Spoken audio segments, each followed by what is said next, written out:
Hindi pa ba siya bumabalik? Ikaw ba ay talagang gabi-gabi hindi nakakatulog? Sa ngayon, still wala pa rin po tayong focus dun sa daily activities na ginagawa natin.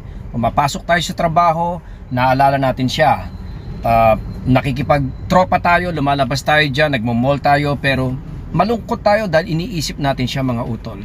Ginawa na rin po natin yung sinasabing no contact, pero hindi pa rin po siya bumabalik at wala pa rin po tayong nakukuhang outcome. Pag-uusapan natin ngayon, mga utol, dahil baka mamaya ang problema lang nito ay positioning. Kaya nga po tayo, pag tayo po ay nasa coaching session, ay lagi nating sinasabi na teka muna, bago nating i-push yan, bago ko po kayo turuan ng mga teknik, mga utol, tingnan muna natin kung tayo po ay nasa tamang lugar, nasa tamang konsepto at nasa tamang posisyon. Pag-uusapan natin yan, mga utol. Positioning, ito po ay napaka-importante kung halimbawang gusto mong mawin ang ex mo or kahit nga po gusto mong i-pursue ang isang tao at gusto mong mahalin kanya. Dito rin po kasi madalas nagkakamali, dito po maraming nagkakaroon ng problema. Mahalaga kasing maintindihan natin kung ano yung pinagmulan ng breakup, kung ano yung nararamdaman niya sa iyo, mga utol. Syempre kung halimbawang siya yung nakikita natin na may pagkakamali, yung tipong siya po talaga yung nag-i-insist na kayo nga po ay lumayo at mag-break up, at naaalala natin, naiisip natin na grabe naman to, parang sobra naman yung ginagawa sa akin ito, na ang tingin mo ay parang binabasura ka na, mga utol.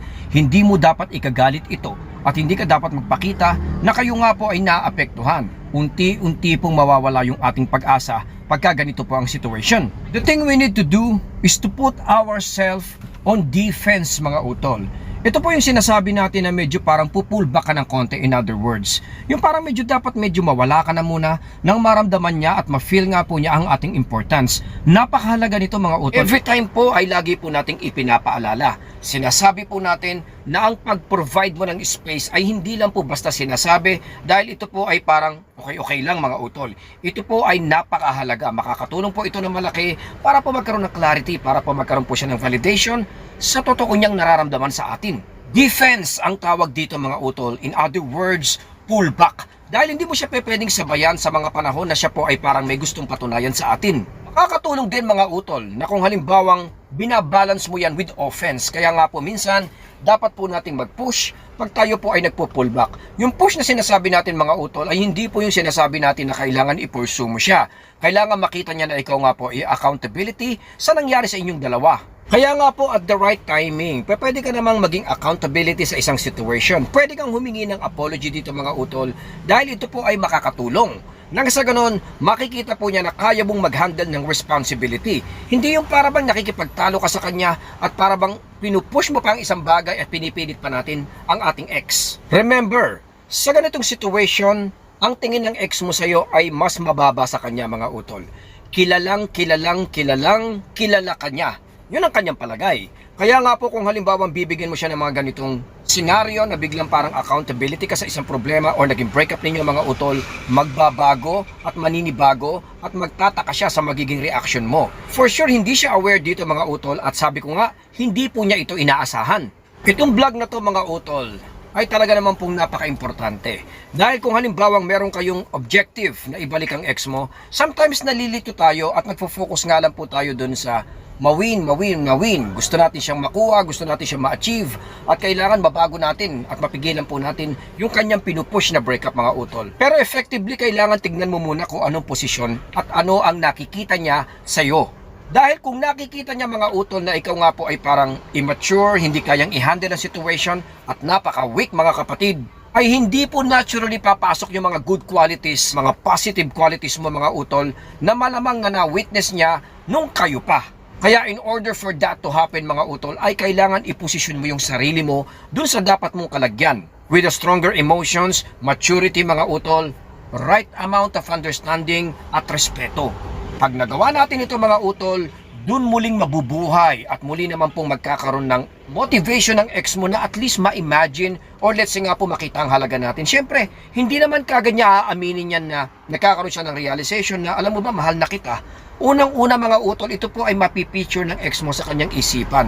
Paano mangyayari yan kung nakikita nga po niya na kayo nga po ay nasa masamang situation? Kumbaga, lahat ng criteria ng isang depressed, negative person ay talaga naman pong parang niyayakap natin. Dapat, mga utol, ito po ay iniiwasan natin at pinapakita nga po natin sa kanya yung kabaliktaran. 360 turn mga kapatid, hindi naman po tayo nagkukulang sa paalala na ito po ay napaka-importante, lalong-lalo na nga po kung ang ex mo ay parang nakamonitor sa'yo sa mga panahon na ito. I suggest to simply focus po muna dun sa mga bagay na i-improve natin mga kapatid. Last week, meron po akong nakausap na client. Actually, ang posisyon nito ay talaga naman pong, I would say na in a very bad condition at position. Dahil ang ex niya mga kapatid, buong pamilya mismo ang umiiwas. Mga kaibigan, also in-unfriend na siya, binlock na siya ng ex niya. Kumbaga, yung pinaka-worst thing scenario na maiisip mo sa isang dumpy ay nangyari sa kanya mga kapatid. Pero in just a matter of few weeks lang naman, wala pa nga 1 month, inayos po niya ang kanyang sarili. Kumbaga, pinaramdam niya kagad sa ex niya yung pag-walk away niya effectively ay may harong push, may harong pull. Hindi po siya nag-atubili at hindi po pinakita sa ex niya na siya nga po ay parang pabigat, yung heaviness at na-mempressure mga utol. In fact, ang pinaramdam niya sa ex niya ay siya po yung biglang understanding person na kumbaga, pinaalam niya sa ex niya na yung breakup, yung nangyari sa ating dalawa, I believe na it is necessary dahil alam ko naman o nararamdaman ko naman na kung ano yung tama para sa atin, yun naman po siguro ang gagawin mo. Yun ang pinaliwanag niya sa ex niya at yun ang pinaramdam niya sa ex niya. Kumbaga, lagi nating pinapaalala pagka naalis mo yung pressure mga utol at pinaramdam mo sa ex mo na meron kayong compatibility, tapos na po ang laban nun mga kapatid. Ang kailangan mo na lang gawin ay hintayin or i-motivate ang ex mong pumasok ka sa kanyang isipan at maalala po niya yung mga kanyang care, kanyang emotions, yung kanyang feelings. Naturally mga utol, ito po ay muling mamamotivate pagka kayo nga po ay nasa magandang posisyon. Tandaan po natin, katulad na sinabi ko earlier, kilala na ng ex mo kung sino ka. Alam na po niya kung ano ang mga gagawin mong hakbang. Alam na po ng ex mo kung anong iniisip mo most probably sa kasalukuyan. Kaya kung babaguhin mo ito mga utol, mapapadali po ang pakikipagbalikan, mapapadali po yung inaasahan po nating outcome. Be that strong, patient, determined at composed person na hindi inaasahan ng ex mo na pagka nagawa mo mga utol ay most probably magkakaroon po siya ng self-doubt sa kanyang naging desisyon. Gusto nating manghinayang ang ex mo, di ba? Madalas nating sinasabi, paano po siya mag-feel sorry at magkakaroon nga po ng regrets? Positioning mga kapatid ang napaka-importanting factor, aspeto kung gusto mong mangyari ito. Hanggang dito na lang po muna si Papong TV. I hope na nakatulong po tayo dyan. Suportahan, bantayan po natin ang ating mga pamilya, mga utol. Maraming salamat po. Stay safe po. Papong TV.